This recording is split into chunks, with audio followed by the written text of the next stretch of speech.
You know, getting a simple dill plant to really thrive is actually a masterclass in precision science. Welcome to this explainer. Today, we're diving deep into an incredibly aromatic herb that boasts a rich history going all the way back to ancient Egypt and Rome. We're going to explore the exact science of planting, growing, and harvesting dill so you can get it absolutely right on your very first try. To kick things off, let's talk about a really fascinating problem. Despite being a pretty hardy plant out in the wild, literally hundreds of indoor-started dill batches fail every single year. You bring them outside and suddenly they bolt, which means they flower way too early, or they just wither and die. And as we'll uncover, this all boils down to two major culprits: poor timing and fatal root disturbance. So here is our roadmap for today. We'll cover 1. Perfect timing. 2. Step-by-step planting.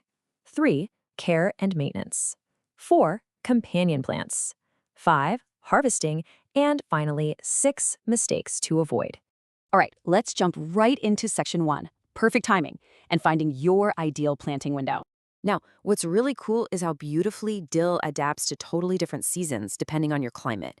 Ideally, you want soil temperatures between 60 and 70 degrees Fahrenheit, which is about 15 to 21 degrees Celsius. In early spring, doing this maximizes that great spring moisture. But get this, there's a pre-winter option too. You can actually do a late sown in November or December so the seeds safely overwinter in the cold soil and sprout the exact moment spring arrives. It's a fantastic little trick. So, if you live in a cooler climate and want to get a head start indoors, you absolutely have to follow a strict 4 to 6 week timeline. Seriously, don't start earlier than 6 weeks before your last frost. Why? Because dill develops a very deep, highly sensitive taproot, and it does it fast. Think of this taproot as the ultimate diva of the garden. Starting too early means that taproot outgrows its pot, starts circling the bottom, and instantly triggers the plant to prematurely flower and stop producing those delicious leaves. Moving on to section 2, our step-by-step planting guide for getting those seeds into the soil. The absolutely crucial thing here is to use biodegradable pots, like peat or coir, and a strictly sterile, low-fertility seed starting mix. If you just use standard garden soil, you're really risking suffocating those fragile little roots. You'll want to pre-moisten the mix, then sequentially move the pots from a warm, damp environment to immediate, intense light the second they sprout. And notice I emphasized biodegradable pots. That's because you're going to plant the entire pot directly into the ground later, so those diva roots are never, ever disturbed.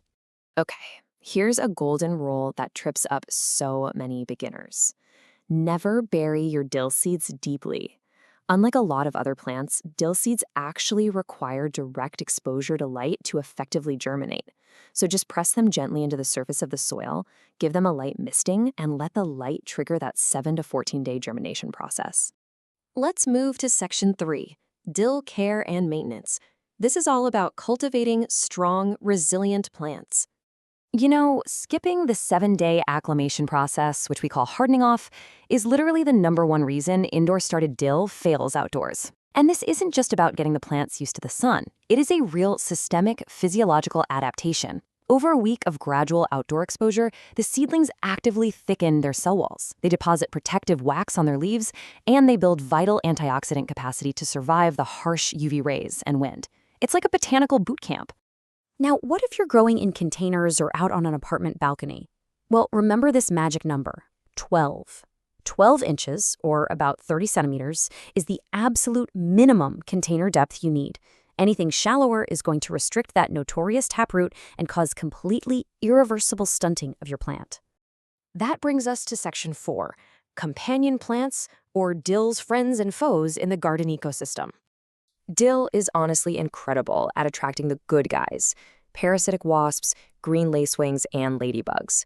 These beneficial predators act as bodyguards, protecting your cucumbers from beetles and your squash from squash bugs.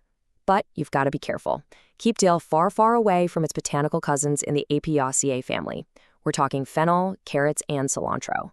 Planting them together just attracts shared pests and can even cause some really weird cross-pollination, totally ruining their distinct flavors. And the data totally backs up the massive benefits of companion planting.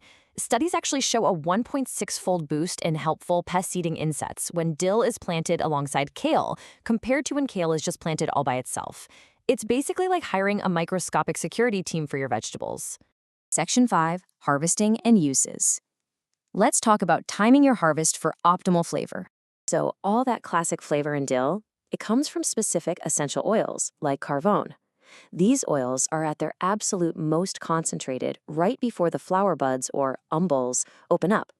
Because of that, you'll want to harvest early in the morning. Aim for right after the morning dew dries, but before the midday heat can vaporize those precious oils. Now, if you actually want dill seeds for pickling, just let the flowers bloom and wait until about half of them turn tan and harden. Oh, and a quick rule of thumb to ensure your plant keeps producing week after week: just be gentle. Never strip more than 1/3 of the foliage at any given time. The plant desperately needs to hold on to enough leaves so it can continue to photosynthesize and recover. Section 6. Common mistakes to avoid and how to troubleshoot your dill patch.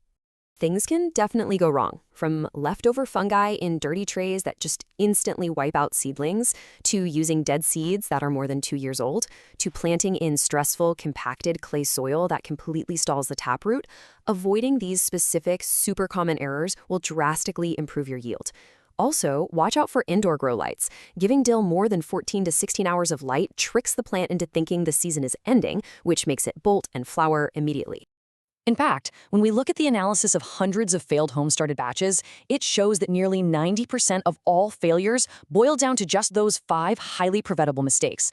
So, by simply sterilizing your gear, checking your seed age, and keeping your soil loose, you're practically guaranteeing a successful harvest. Finally, Section 7, Conclusion. Wrapping up our dill masterclass. This quote really just perfectly summarizes everything we've covered in this explainer today. Dill isn't fussy, but it is particular. If you honor its unique light needs, follow those exact timing windows, and above all else, protect that delicate taproot, dill is going to reward you with an abundant, incredibly flavorful harvest. Now that you've got the precise tools and knowledge for success, I want to leave you with this thought to spark your own garden planning. What are you going to plant next to your dill to build a thriving ecosystem this season? Will you pair it with your kale to ward off pests, or maybe alongside your cucumbers to invite in those helpful ladybugs? The possibilities for an amazing micro-ecosystem are right there in your hands. Just as a quick reminder, this information is for educational purposes. Gardening is incredibly localized, right? So you should always verify the optimal planting dates and frost conditions for your specific local microclimate. Definitely check with your local extension office to be absolutely certain. Thank you so much for joining me on this deep dive into dill, and happy planting.